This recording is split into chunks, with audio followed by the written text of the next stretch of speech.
The impudence, the audacity, the unmitigated gall of those knuckleheads of liberty podcasters, daring to voice opinions outside the mainstream of accepted thought.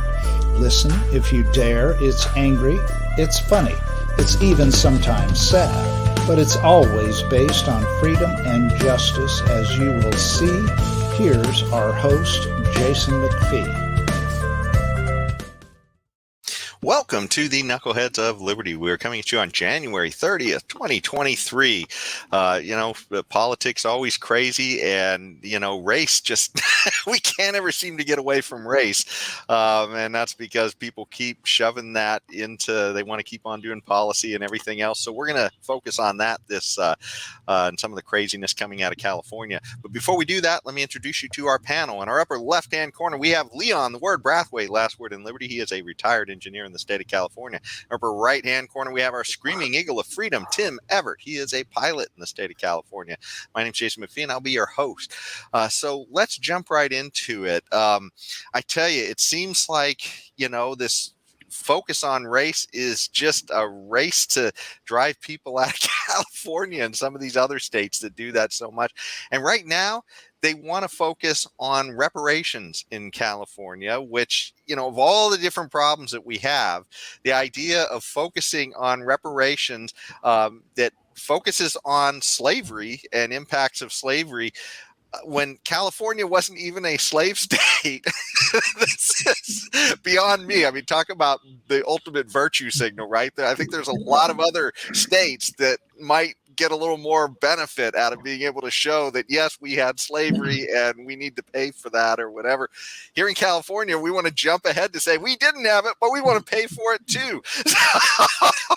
I don't know. It's pretty crazy, but they've started to get some numbers down on this now. So the Democrats had put this in California, and they had a committee that was going over this stuff. And so what they've come back with is that if you're black and can show some sort of connection to slavery, or that your somehow family might have been here before the last century, I guess, that you may be eligible for about $233,000. So now, in a time when we literally are facing a $25 billion shortfall in funds, and we're going to need to cut a lot of programs, they're talking about having a race-based program where they're going to try some.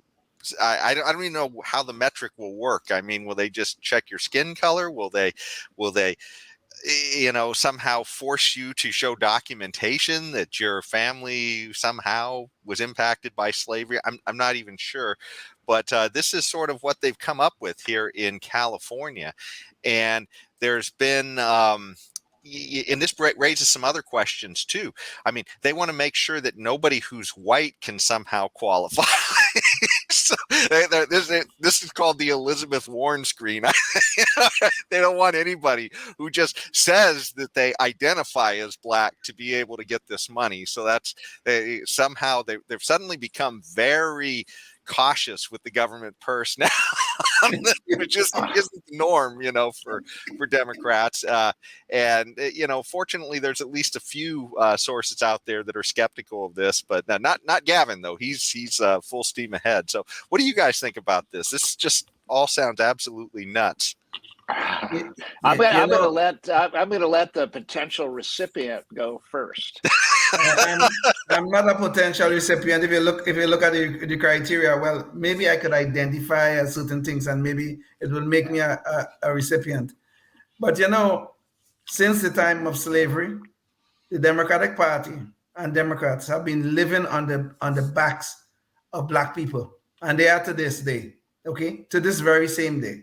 Because this is how they get power, okay, by telling blacks, oh, we're going to do all these great, wonderful things for you. And one of those things, of course, is reparations. But if you think about what these reparations are trying to do, they are trying to make everyone who have a skin color that's close to mine, everyone, we're going to make you into a victim. And everyone who have a skin color that look like you guys, you guys gonna become an oppressor, maybe a criminal. This is what they are trying to do. It is nothing more than dividing up by race. One of the most divisive things you could think about that is happening in America today. Race is in everything. It's even in mathematics in our schools. It is in everything. Now, one of the criteria they're listing, oh, is this wealth gap or this income gap or whatever the hell they want to call it. Well, you know something? Look at Asian Americans, Japanese Americans, and Indian Americans in particular. Well, you know, they have a wealth gap that stands over whites. So I guess based on that logic, I guess you guys should be complaining, and you guys should get some reparations too. This is the insidious, ridiculous thing about what they're trying to do. Well, Leon, you just brought up the fact that Asians have a big wealth gap. Did Asians have a lot of black slaves? I'm trying I wasn't aware of that, but maybe that's the rationale for this wealth gap that they're seeing. Anyway, sorry, I didn't mean to cut you off. No, it's fine. It's fine, but it's a valid point. It's a valid point. But you know, I could support reparations. Okay, I really could. But this is the reparations that I will support, and it's the only reparations I'll ever support. When the Democratic Party as an institution itself, I'm not talking about the government. I'm talking about the Democratic Party. When they apologize for what they have been doing to black people in America since slavery, and they want to pay reparations to those same black people, I will think about supporting reparations. But other than that, this is nothing but a scam. Okay, it's to continue their wealth and power on the backs of black people in the United States of America. That's all it is. Well, that's great. That was a good one, Leon, as usual. But the root word is repair for reparations, means to repair. It's the making of amends for a wrong one has done by paying money to or otherwise helping those who have been wronged. Example, the courts required a convicted offender to make financial reparation to his victim. But in typical Democrat fashion, they want to punish those who are innocent for the wrongs of others. For example, they want to make gun control, and maybe I sound like a broken record, but they want to make gun control laws that will punish the law-abiding who have not committed crimes with firearms instead of those who have. And they won't, look at, oh, well, maybe you ought to put the person that shot the other person into jail. And we ought to punish them. Maybe our laws should target them. They also will want to tax the wealthy because they aren't paying their fair share. We all know that, even though they pay the vast majority of taxes in every situation where they have this. What's the word, Leon? Graduated income tax. It's graduated based on income. So in those situations, they have, it's where the money is. Well, you're going to tax the people that don't have the money? No, you tax the people that do. But no, you got to raise taxes on those horrible wealthy people that have been getting away without paying taxes for all this time, and so that you're punishing them even though they're not the guilty party. So there's exceptions of people that for whatever reason don't pay income tax, but they're paying tax here and there and everywhere else. So if you want to myopically look at one particular tax, maybe you'll find a little something, but not when you look at the big picture, because they're paying taxes up the gazoo. But anyway, it's just your typical thing, and this is more of the same, because the tax money's got to come. They, in this situation at state, they're not creating this money out of thin air, save for the stuff they get from the federal government, except for that, which was created out of thin air, believe me. And but aside from that, they have to take it away from those who have the money, those California citizens, and give it to those that that one particular select few that do. In this case, they're taking money from people that had nothing to do whatsoever with slavery and giving it to also people that had nothing to do, were not wronged by slavery. They were people of a skin color that, hey, Irish, I'm part Irish. We were slaves. We were enslaved in many points. We were definitely prejudiced against in the United States when we first arrived here. How do I get any money? Where's my money? Well, the Chinese people too. Chinese, build the railroads. for sure. Yeah. Oh, how about them? Oh, they actually worked. Well, of course, slaves did too. But this whole thing is just absolutely, this rabbit hole is just ludicrous. It is. That's the best word for it. It's complete insanity, which is, hey, Democrats, keep doing it. I mean, is there any, this just blows me away that these people continually get support from I don't know, people that should have some kind of sense about it. But I guess they can do no wrong. It seems like the bottom line, though, I mean, is from a libertarian perspective, is that justice has to be an individual thing. I mean, we can't make justice into some sort of a communal thing, right? Whoa. That's brilliant, Jason, because you've hit the number one quality of a Democrat or a progressive or however you want to talk about it. It is they are all about the community over the individual, and that's their one thing that it's across the board. If you could call it a philosophy, they are collectivists, not individualists, and this is collectivism and community, like you said, and that's exactly what this is, and that's why they love it. They love it because they don't have to have individual situations like what you're talking about. What is in the definition of reparations? That's an individual thing. I wronged you, and therefore I'm going to pay you back for the wrong, best I can. The financial hardship. This is all financial. It's money. They're talking money, giving money, so it's financial. So, they. Anyway, this is just the issue, though. This is just the issue, and you guys are absolutely right about the individual versus the community. This is why reparations, the pain of reparations, is racist at its core. Because first of all, not all white people were slave owners to start with, and not all black people to this day were slaves. Now, all of the people who were involved in slavery, you guys are absolutely right. All the slave owners are dead. And all the people who were slaves are dead. Okay. Now let's acknowledge slavery and Jim Crow were horrible things in America. Let's acknowledge that.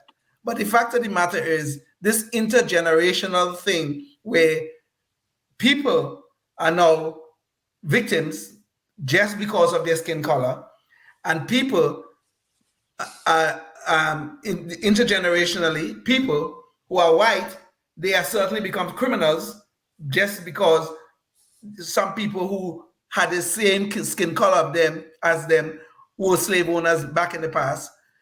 This thing today, when you just look at someone and say suddenly they become an oppressor because they are white, or you become a victim just because you're black, is nothing but racism at its core. That's what it is. Which is the whole issue that got us into trouble in the first place, is this communal idea that we could literally say one group of people was inferior to another group of people, which was the racism that started all this in the first place. I mean, if we don't get away from this idea that we can just judge whole swaths of people based upon superficial characteristics, and especially through government, I mean, that's the real problem. I mean, if it's an individual, they'll pay for it with their own interactions in society. I mean, if you're an a-hole, for lack of a better word, you kind of pay for that because other people just, they get tired of being around you. But with respect to government is where the real problem is, because people don't have a choice to walk away from government. They have a choice to walk away from you if you're an a-hole, but they have no choice to walk away from government. So when this is, put in through government, and government sees us as groups instead of individuals, individuals. That's where the horror takes place in all of this. And quite frankly, if like Tim brought up the reparations of harm, if we had government literally harm somebody today, then absolutely the government should be paying the reparation to that person today. But when we're talking about, well, gosh, there's some chain of events where we think that multiple generations later, through some fuzzy math, we're going to say that, this person is a victim and this other person is an oppressor, regardless of their own actions, just because of the skin color. It's just absolutely nuts. And you could go down that rabbit hole on any number of issues where government actions have harmed some people, because government has these collective policies that necessarily disregard individuals. I mean, how many gay people had their lives destroyed by government? Are we going to have reparations for gay people? I mean, are we going to have reparations? What different groups? I mean, we could go down the rabbit hole on a gazillion different groups and find some level of harm and look for. But if we found the government was harming, say, a gay person today, absolutely government should have to pay that person today. But to say, gosh, you're gay and somebody else you knew was gay 2 generations ago, so we're paying you for being gay today. You know what I'm saying? It doesn't. It's ridiculous. Yes, you're right. Absolutely. Yeah. Yes. Yeah. But you can see this poison of race, that using race as some sort of weapon to divide us. You see it all over our society. Look at what's going on right now with this Tyree Nichols problem with the police officers in where it was Memphis. Now, all of the police officers so far that who were involved in this thing, they're all black. The victim of this thing are also black. But everybody now, well, at least some of the commentators on the left, they're still trying to inject race into that matter. Now, I don't give a flying hoop. I would have used another word, but I know this is going to go someplace else, that Tyree Nichols is black. I don't care. I don't care about the fact that the police officers were also black. I don't care. I don't give a shit. Oh, sorry. I was not going to use that word. My apologies. I don't care. What I saw on the video was police officers under the color of authority abusing a citizen of the United States. And as far as I'm concerned, I mean, I know there's a presumption of innocence and all that kind of stuff. I'm fine. I'm willing to give them that. But as far as I'm concerned, these people need to be prosecuted and, if convicted, put in prison. Not because they're black, not because they could have been white, not because of whatever. They were police officers acting under the color of authority and abusing a citizen of the United States. That's all I care about. It's the same thing with George Floyd. The police officer was white, Floyd was black. I don't give a crap about the fact that was the skin color involved in the situation. A police officer is acting under the color of authority and end up killing a man. Well, the man turned out to be black, but I don't care about that. He needs to go to jail, and he is in jail right now. Yeah. Well, so but this poison of race is being weaponized and being used in all aspects of our society, and it's truly spreading division and also the distrust between people who have a skin color that look like mine and a skin color that look like you guys. Yeah. Well, and just as Tyree Nichols should not be judged based upon his skin color by the police should not be judged simply because they are police, and then this idea that, all police are bad or anything else. Both of these groups should be judged as individuals based upon what they did. And hopefully justice will prevail, in this case. Exactly. What was the individual conduct involved in this particular situation? Yeah. What was the individual conduct? Okay, those police officers, what did they do? And if there's enough evidence that they did something horribly wrong and it looked to me that way, prosecute them, put them in jail. I don't have a problem with that. I usually defend the police. You guys know this. Yeah. But in this case, I don't see anything yet to defend these police officers in their conduct. I didn't see anything to defend Derek Chauvin with the George Floyd situation. But I care about the police officer and his conduct. I don't care about the fact that he's white or he's black. I don't give a flying crap about that. Well, let me get on a race to get us back on track, or we're going to run out of time here. So, there is one other point I wanted to bring up about the reparations issue too, and that was that we saw this amount $233,000, and in some ways it seems like, okay, even all the problems California is dealing with, it doesn't sound ridiculously far out. But all you have to do is look a little closer at California, and there's some knuckleheads, some nuts out there that literally will take these to massive extremes. And all we have to do is go to the lefty utopia of San Francisco and to see they're talking 5 million per person. Okay, this is nuts, and they're talking like that you had to identify as black for only like the last 10 years to get this. And they also want to pay off your college bills and your mortgage. So this is absolutely nuts. I mean, the amounts they're talking about paying are in the billions of dollars. It's just absolute insanity. I mean, if you think 5 million, geez, if you had if you had just 10,000, we'd be talking into the oh gosh, add a few zeros there, 4 zeros. What's that? $50 billion. If I could. Just from an economic standpoint, I would just like to make 2 points. One is to talk about the previous interview with what's his name we just interviewed? What was Joe Simomo? Joe, that's it. Yeah, I mean, this is in another indication of maybe the wisdom of starting libertarian candidacy in the local level. Not that you would be elected in San Francisco necessarily, but you never know. It could happen. You might find enough votes in that city. But if you get it the right Tim, way. Just for a second, I just wanted to let the audience know what you're talking about. So we're trying to interview on this show libertarian candidates who are winning office in local places. And so we're going to put together a playlist of that. So far, we've interviewed about 4, and we've got a few more on our list. And we're going to keep reaching out to libertarians who've won office in different places. So if you are one of those people and you're watching this, let us know, and we'll try. One of the challenges we have is sometimes the contact information is hard to reach. But anyways, we are reaching out, and the idea is, like Tim said, this is the way we're going to make a difference, right? Hopefully we're not just doing the show because, we're spinning our wheels and getting angry. We actually want to see change. And that's the way this starts, is by libertarians get elected and bringing these principles to the local level. Sorry, go ahead, Tim.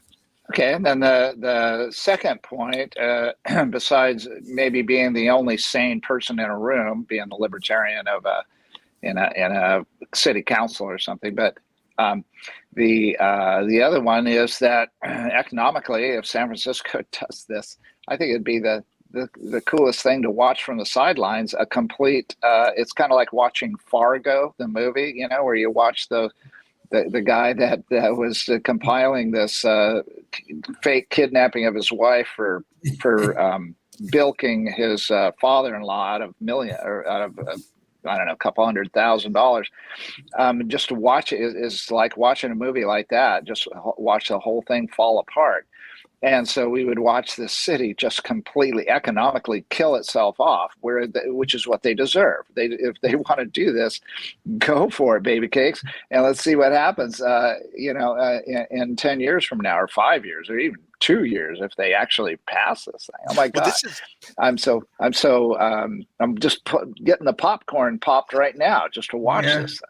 Well, this is a good segue, though, toward one of the other topics we were going to talk about. So I'm just going to jump straight to that one, and maybe if we have time, we'll swing back around to our Good Guys with Guns thing. But in California, this reality that our finances are just crashing because of all these terrible policies, it's starting to hit home. And the idea that we're driving people out of the state. I mean, we've got a trail of U-Haul trucks that are just leaving with productive members of society because they don't like the way things are going. And also, some of the you can tell California politicians are worried that some of the high-end people are also seeing the writing on the wall and want to get out of here. So California California is trying to is starting to float that idea again of a wealth tax, and they want to be able to catch people after you leave the state. So I mean, they're going to try and tabulate your wealth and catch you. Now, right now, they're just looking at billionaires, but sure as they're interested in color on everything and diversity and everything else, that they are going to be ratcheting that down to whoever has money, they're going to be going after them to help pay for these ridiculous policies. We can see kind of what's happening in a lot of these places that are sort of lefty places, California, New York, Illinois. Population has been shifting out of those places, and they've been heading toward the red states. So that seems to be what's going on here right now. So anyways, let me kick that back to you guys. You guys have any thoughts about that? Tim, go.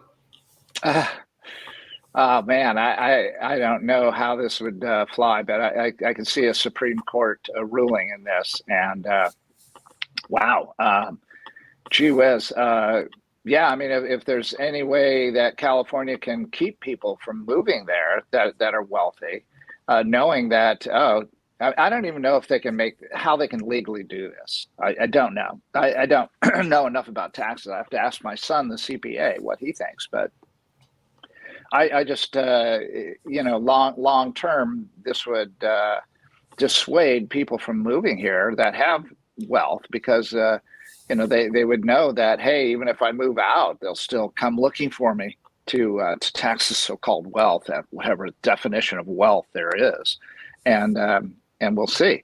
We'll see how this goes. And again, the wealthy are going to move it into a trust or some other methodology to keep it out of the legality of this confiscation, even if they're gone. I mean, how can a local entity of anything, how can any country, how can any state, how can any locality continue to tax people that aren't even there anymore, aren't even living there?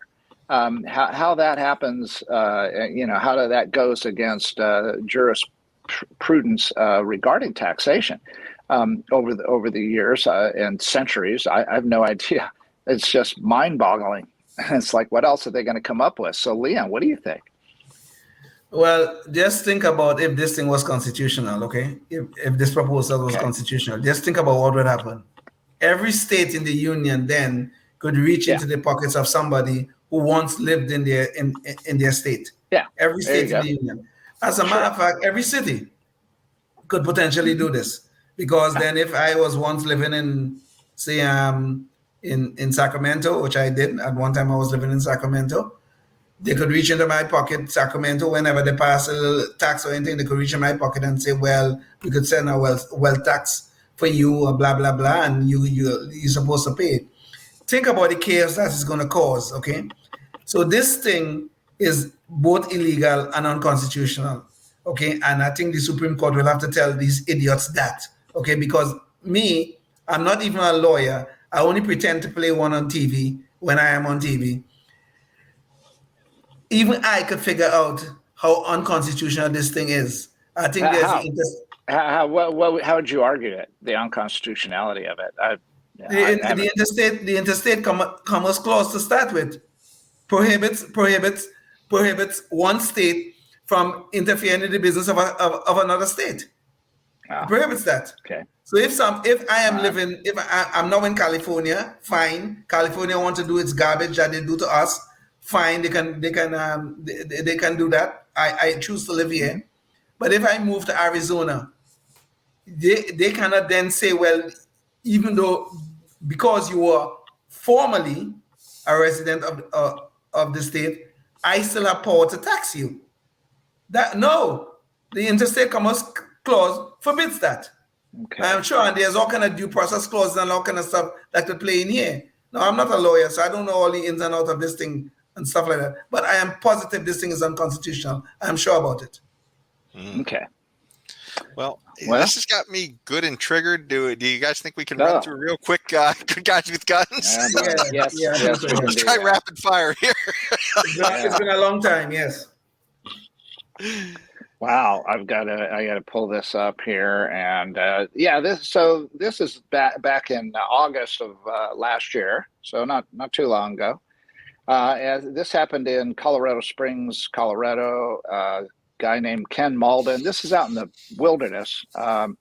And there's the dead bear. So, okay, occasionally a good guy with a gun means that he was able to utilize that gun to save his life and that of his family against some, four-legged creature as well as a two-legged creature. So, we don't want it. We can't show any prejudice toward the four-legged creatures with our good guys with guns program. So we're going to add this here. So not all hairy and scary threats to our lives are people. Correct. Okay. Correct. Yeah, this is good. So anyway, the wife, and they have 3 children in the house. And the wife says, "There's a bear in the house." The bear was upstairs.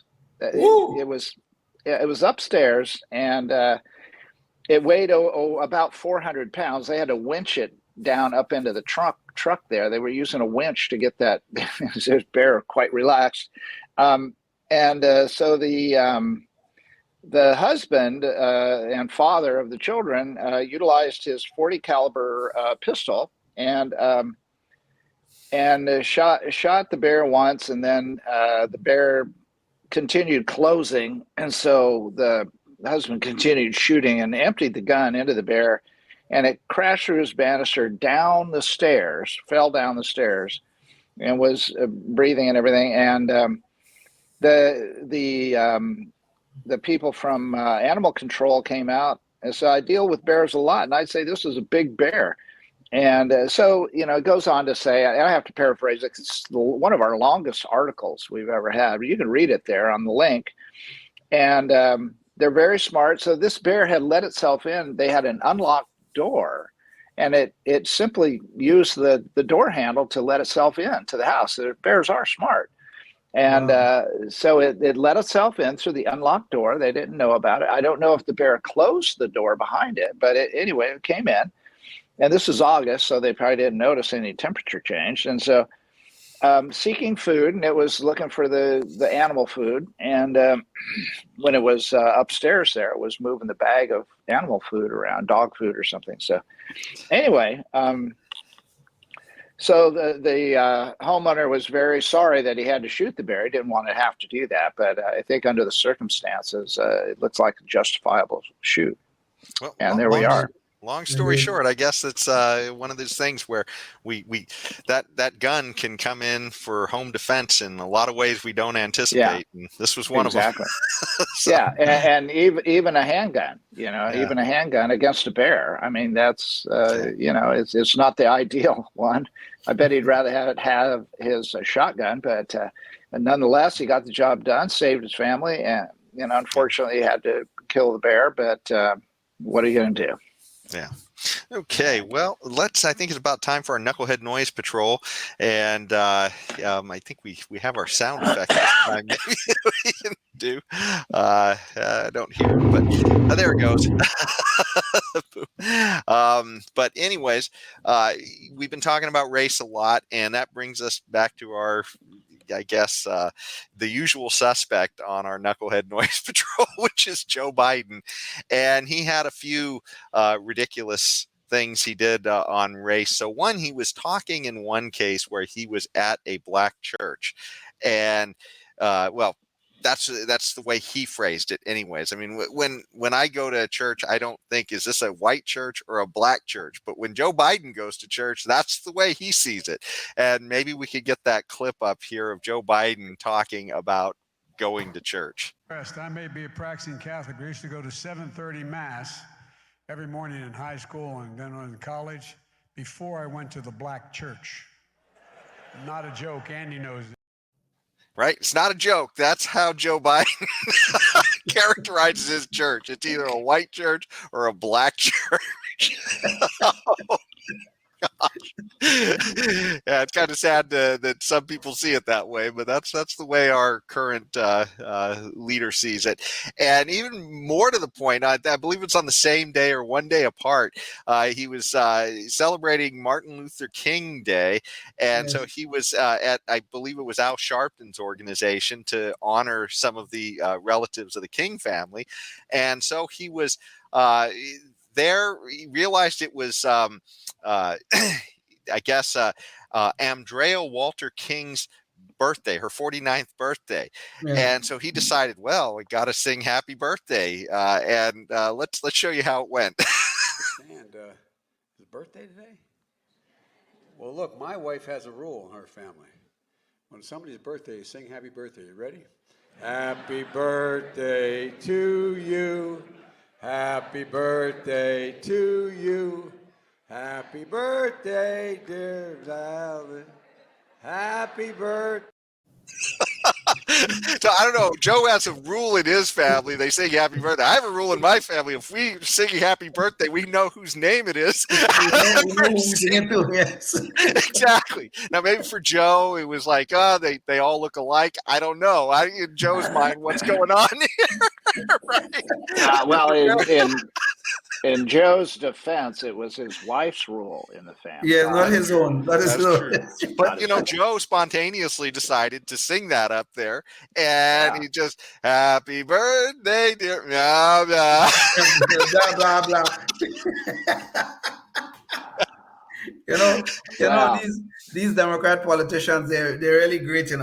I don't know if you remember during the 2000 campaign, Al Gore was in a black church, and he wanted to show his connection to black people and that kind of stuff. So he tried to be a little bit get some little rhymes going, and part of the lines was, "You have to get your souls to the polls."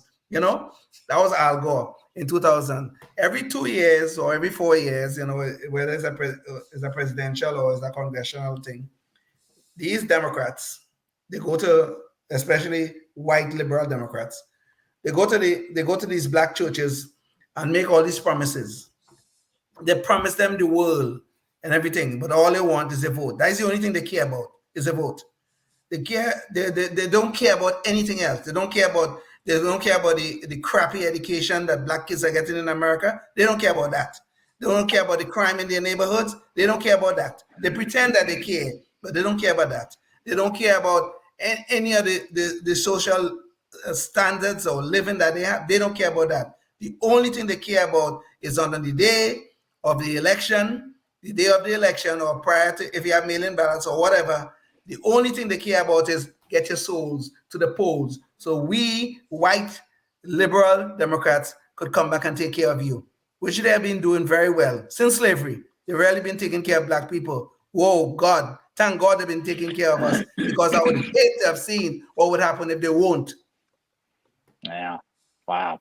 Well, I am comforted by the knowledge that this man that can't remember names in a birthday song is the commander-in-chief of a nation that is confronted with numerous issues today, including the war in Ukraine, the various threats from China and other locales, all of which involve nuclear weapons. And so I'm very comforted by the fact that this genius is among those that are dealing with these kinds of serious issues on an increasingly daily basis.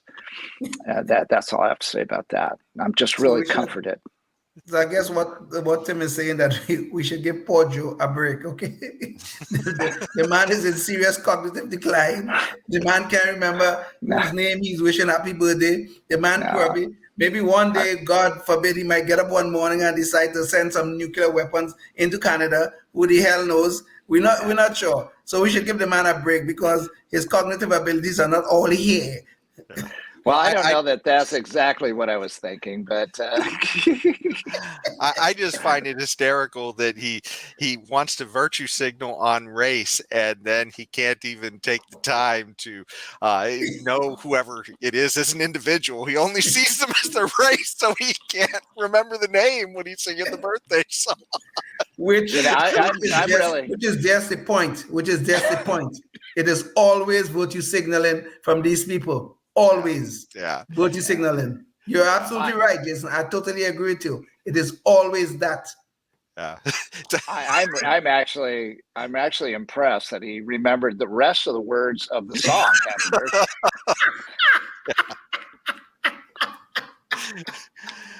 Well, that's good. Tim, that's real good. That's real good.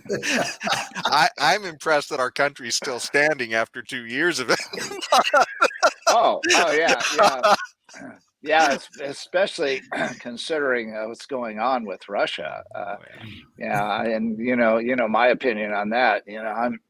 I'm a little worried about will it be standing in 2 years from now. That's what I'm Well, worried about. hopefully we're around as a show in 2 years to find out. Yeah. Well, if anything happens, I'm in ground zero in San Diego. It's a hot spot. So I'll be vaporized in a millisecond, and then you guys will have to find, if you're still alive, you'll have to find another knucklehead. There you go. Well, on that note, we'll have to leave it there. But thanks so much for joining us, and look forward to seeing you in the next one. And you can go to our Facebook page if you want to check out the upcoming guests that we'll be interviewing on the show as well. But until the next time, stay free. Yes, indeed. Life, liberty, and the pursuit of happiness, always and forever. Thank you for listening to the Knuckleheads of Liberty podcast. Find us on Facebook, Rumble, YouTube, your favorite podcast network, and at knuckleheadsofliberty.com.